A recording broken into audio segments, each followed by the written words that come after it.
Andrews has put China and his party above his party and his nation. It was Greg Sheridan today writing an excellent piece in the Australian newspaper. I'll link it up on our Facebook page. Peter Dutton, the Home Affairs Minister, said this today about this dirty deal. I think as much as anything, people are worried about the lack of transparency. The fact that he won't provide all of the details and release that publicly to be scrutinised says a lot about the intention of both parties, and I would have thought sunlight is a good thing here, but for whatever reason he decides to conduct all of this business in secret, and I just don't think it's in our national interest. And each way Albo, well, he lives up to it, which is I disagree with it, but I haven't spoken to him about it. Have a look at this each way. Have you spoken to Daniel Andrews about the Victorian government's decision to sign up to the Belt and Road Initiative? No. Is it still your position that a future Labor government would not sign a Belt and Road agreement with China? Yes. Bronwyn, of course, the less you say, and of course you want to move on and talk about something else, then the media largely won't talk about it. He was doing so in the Eden-Monaro by-election, and of course local reporters, so he essentially didn't give much in the hope that nobody would notice. Well, thankfully we did. Each way, surprise, surprise, oh look, I don't want him to do it, but I won't pick up the phone and try and get an explanation out of him. Well, frankly, he obviously has no influence over Premier Andrews, and those answers just showed that. But the idea that a Premier of a state can enter into an agreement with a foreign power, a Communist Party power, and keep the terms secret is just outrageous. It was any treaties that are entered into by the Commonwealth Government are subject to total scrutiny by a committee system that was established by the Howard government, actually, because there was great concern that there had been a practice of the Commonwealth Government entering into treaties which people didn't get to see. So transparency became the automatic way in which treaties are dealt with. So the idea that you can have a Premier who can get around the proper use of the foreign affairs power is just outrageous. And there has to be a way of preventing it happening, because that agreement is due to be signed in June. And the precedent is just hideous. Now, Matt, are we going to get an each-way Canavan response here because it's states' rights versus national security?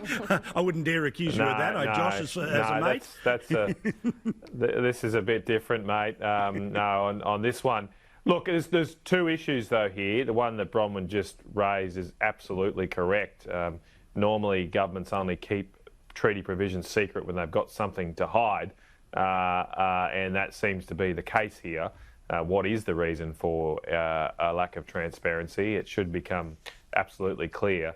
The other thing is that things have changed too. I mean, we discussed, when I was Northern Australian Minister, we discussed with China about the Belt and Road Initiative. Ultimately, we decided that it wasn't right to tie our country to another nation's grand strategy. But we still welcome Chinese investments on a case-by-case basis. And sometimes we've said no, if the first government have said no. But sometimes we said yes, if they're in our national interest. We'd assess them case by case. And since that time, we've seen the Chinese government become more authoritarian, more dictatorial, more threatening and bullying of other nations.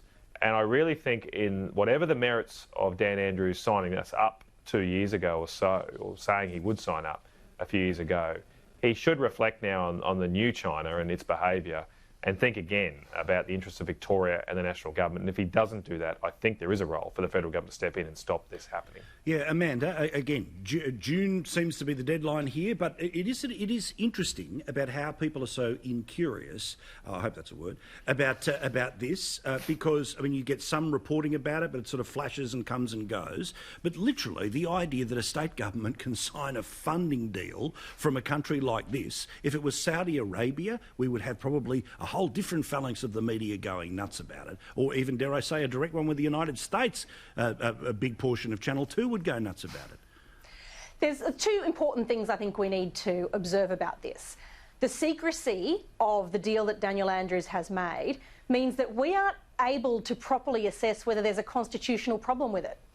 Since when do state governments do deals with other countries covering who knows what in diplomatic terms?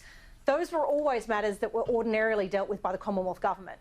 And until we know the detail of that arrangement, we can't assess whether or not this is something that oversteps the mark. Secondly, the Belt and Road Initiative isn't just a simple old loans program from an Asian bank. It is a geopolitical influence strategy. And in circumstances where we see it being used to exercise pretty heavy weights on our neighbours in the South Pacific in a way that is likely to put them really under the pump as they struggle to repay these enormous debts in the coming months and years, and that we will find an attempt by the Chinese Communist Party to exercise their rights under those agreements to start seizing assets, to start taking strategic holdings in some of our closest neighbours.